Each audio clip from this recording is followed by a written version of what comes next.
we honestly just wrote these like probably an hour and a half ago. You just shocked me with that one. So,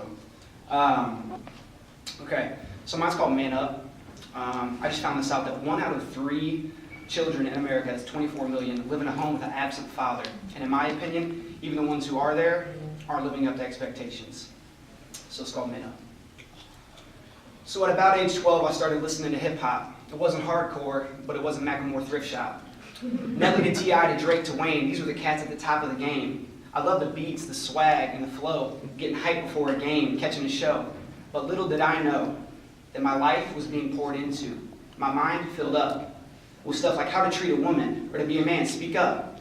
See, I was blessed with a dad at home to show me the ropes, but when the subject matter got dense, he didn't exactly come close.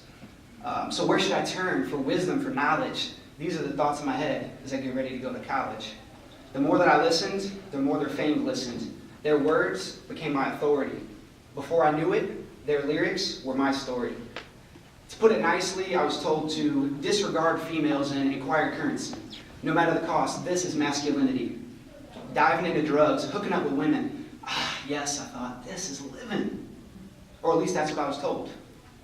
To this day, I thank God that I had real friends who were bold to tell me, don't waste your life. You're here for a reason.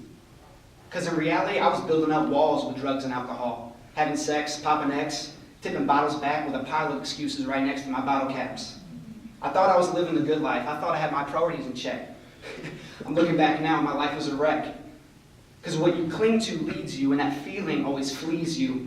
But the beauty is, God steps in and sin steps out, through all the pain, the shame, and the doubt. I've learned that you're not a leader just because somebody follows you on Twitter. And you're not a man based upon your age and your gender. See, I was chasing toys and objectifying women thinking they could bring me joy. But being a man has nothing to do with age. You can be a little boy till the day you lay in your grave. A man is a servant who has died to himself. So bury me with no tombstone. I speak the truth. But these men are lying when they step in the booth. Those awards won't follow them to the grave. And correct me if I'm wrong, but if you're living for whips and chains, then aren't you a slave? Money makes a lousy god. If you keep the end in focus, you can't keep it when it's over. Now, I'm not pointing the finger, but just let that sting linger. In reality, I pray for these guys, that they drop the mask of lies, because all they're doing is creating a river of tears. The absence of real men has gone on for too many years. So let the process begin. Let's separate the boys from the men.